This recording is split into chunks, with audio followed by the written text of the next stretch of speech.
Kemudian hikmah yang kedua tadi, al-arifu la yazulah itiraruhu wa la yakunu maghairillah qararuhu, bahwa seorang yang arif itu, jadi setelah kita mencapai tadi senantiasa berkeluh kesah kepada Allah Ta'ala, senantiasa mengadu apapun kepada Allah Ta'ala, dan itu urusannya dengan kolbu.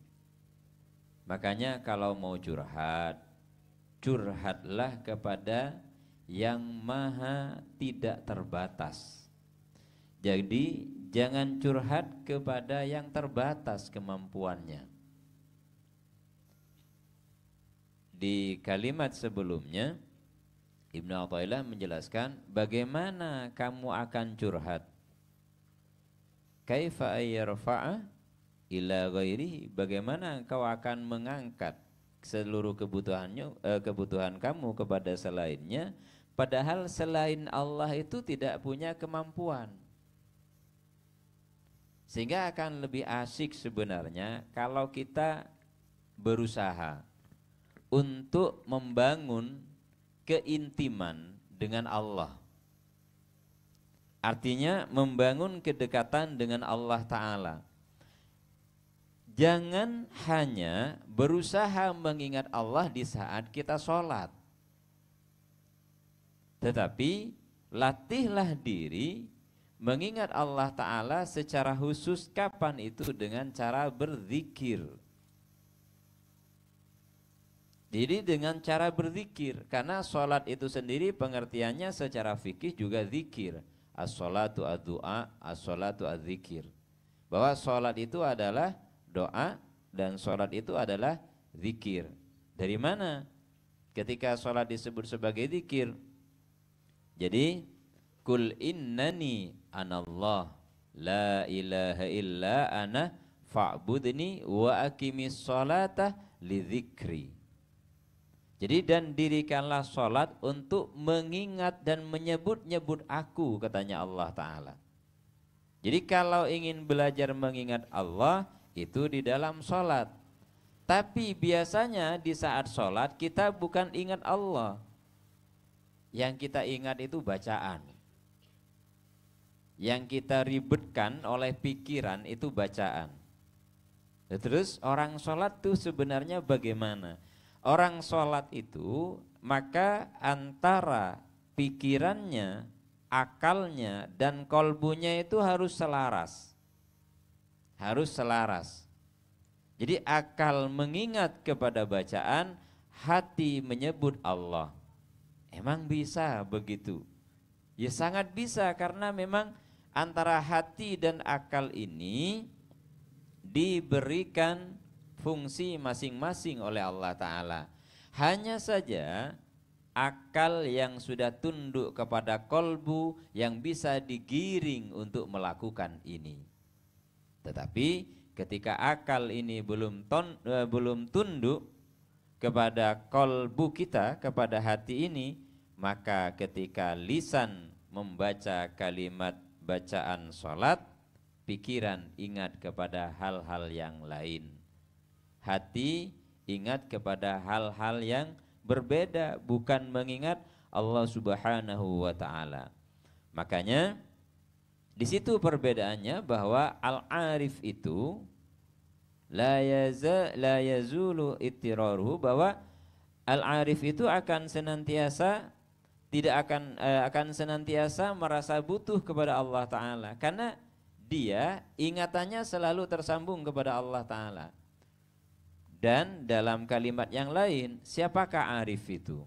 Siapakah orang yang sudah arif billah itu? Arif billah adalah manusia yang apabila dilihat oleh orang lain, maka yang melihat itu ingat kepada Allah. Itu ciri-cirinya. Kalau arif billah itu seperti siapa? Kalau kita lihat beliaunya, kita kemudian ingat kepada Allah. Itu namanya arif billah. Kalau lihat orang itu kemudian ingat kepada problem hidup kita, wah itu bermasalah berarti yang dilihat itu. Ya cuma jangan suudzon kemudian. Karena kan begini, setiap kita punya dua sisi kan, ada sisi positif, ada sisi negatif.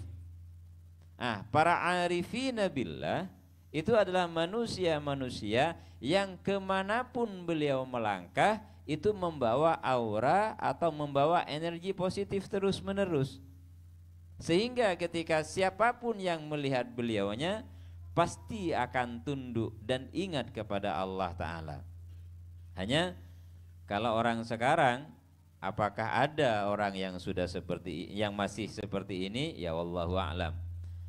Makanya kemudian litahaqquqihi bifakrihi wa ajzihi fi kulli halin.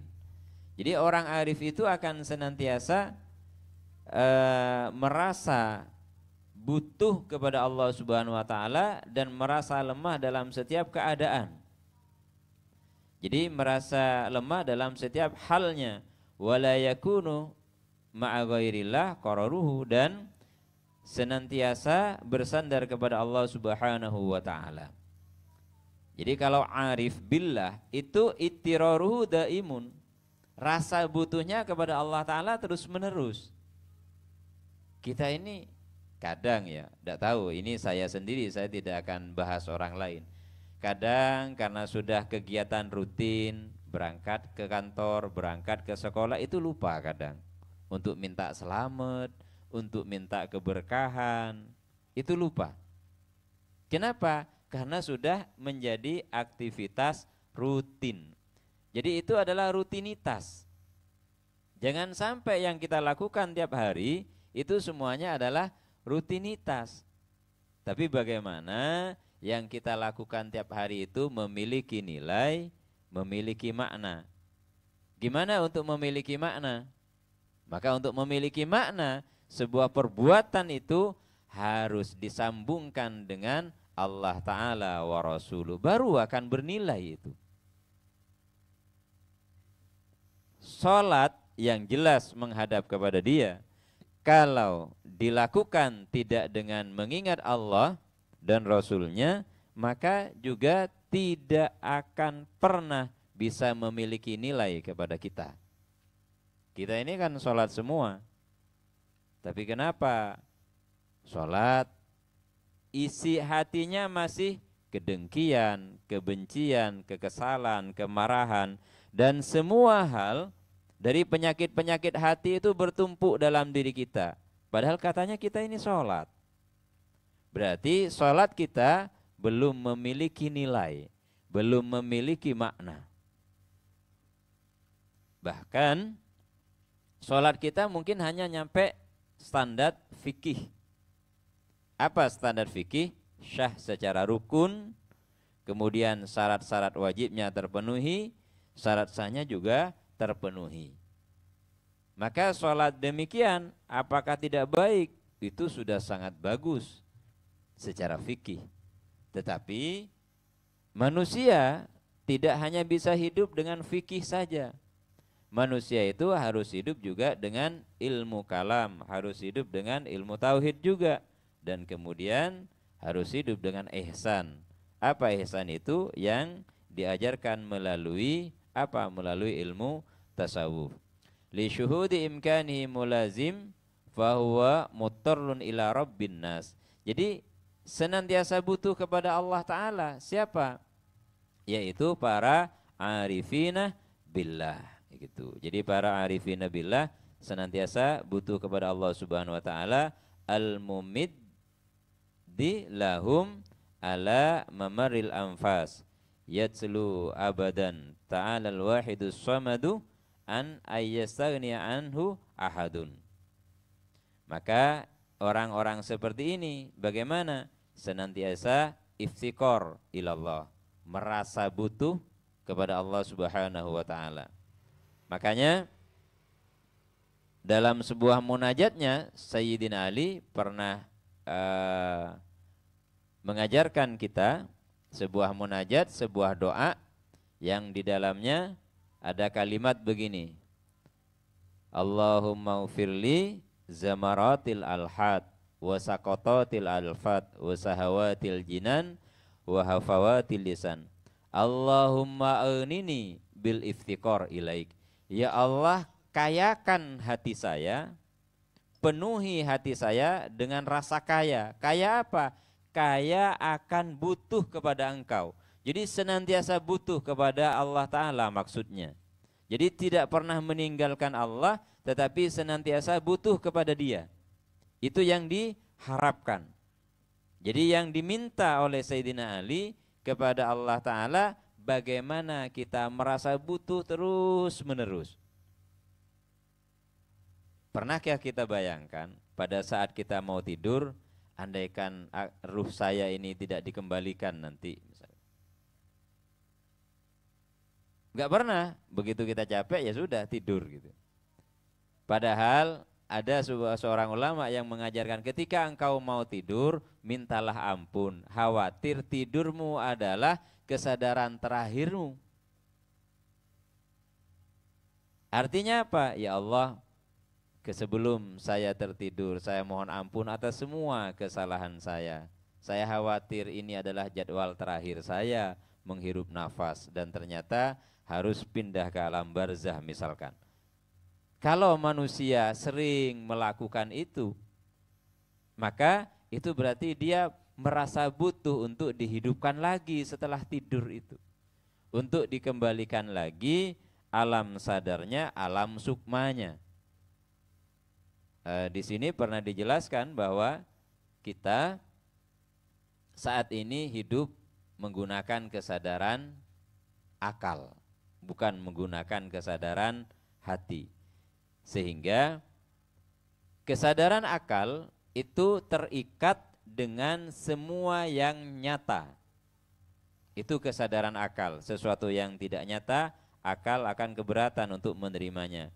Wa'au qafahu sayyidu abadan fi markasil ittiror, dan mentahtakan, meletakkan tuannya, yaitu Allah Ta'ala, berada dalam markas, berada dalam tempat yang senantiasa dia butuhkan. Wa syadahu dullahu wa dha'fahu, dan dia seorang yang arif billah itu dia senantiasa menyaksikan kehinaan dirinya dan kelemahan dirinya, sehingga muncul kalimat apalah saya, siapalah saya. Jadi saya bukan apa-apa, saya bukan siapa-siapa, karena pada dirinya adalah dia nyaksikan saya ini lemah, saya ini tidak punya kemampuan apa-apa. Wa faqrahu ad-dati. Kemudian wahtiya jahu as-safa as-sifati tahqiqan wa kashfan wa dzauqan wa idrakan wa ayanan li alla yuhjabu bihijabin nafsil mudda'iyah al-ghina. Kemudian dia senantiasa ingat Allah saja bilang wa khuliqal insanu dha'ifa, dan Allah menciptakan manusia, atau manusia itu diciptakan oleh Allah dalam keadaan lemah. Akhirnya apa? Qala Ibnu Abbas wasafahu man arafahu, dan mensifati orang yang mengetahui kepada Allah Ta'ala fi kamali hadas syuhud ma'rifatul ma'bud man arafa nafsahu faqad arafa rabbahu. Orang yang tahu kepada dirinya, maka dia akan tahu kepada Tuhannya. Artinya apa? Man arafa nafsahu bisifati naksihi. Seorang manusia yang mengerti kepada sifat-sifat kekurangan dirinya. Saya kan manusia. Berarti saya ini lemah. Saya ini tidak punya kemampuan. Saya ini tempatnya kekurangan. Makanya kalau kemudian ada orang yang lagi berselisih, terus tanya, terus dia memberikan pengakuan, apa sih salah saya misalkan. Berarti dia lupa kalau dirinya adalah tempatnya salah. Wong dalam mahfudzat itu kan dibilang al-insanu mahalul khata' wan nisyan. Manusia itu tempatnya salah dan lupa. Kok pasti pakai nanya apa salah saya? Contoh misalkan ketika ada orang mengalami kecelakaan di jalan, terus dia nyalahkan yang nabrak misalkan, atau dia nyalahkan yang nyebrang umpamanya. Pertanyaannya, salahnya siapa Anda keluar rumah? Coba di rumah Anda akan mengalami kecelakaan. Terus akal membela, saya kan punya kebutuhan, kan bisa ditunda jamnya. Karena sebenarnya takdir itu hanya bisa digeser dengan jam. Contoh misalkan, seperti yang dialami jamaah kita itu, andaikan jamnya lebih awal atau lebih mundur, maka dia tidak akan mengalami kecelakaan itu. Nah, karena orang tidak faham kepada jam takdir itu, maka kemudian ya tinggal melangkah saja. Maka kemudian arafa rabbahu bisifati kamalihi. Yang dimaksud man arafa nafsahu itu tahu kepada ketidakmampuan dirinya. Saya tidak mungkin bisa merubah anak saya. Saya tidak mungkin bisa mendidik anak saya kalau bukan karena yang maha sempurna dan maha mendidik. Siapa? Allah Ta'ala. Kalau Nabi Adam saja, Allah bilang wa 'allama Adamal asma' kullaha. Jadi guru sejati, guru yang sesungguhnya itu adalah Allah Ta'ala.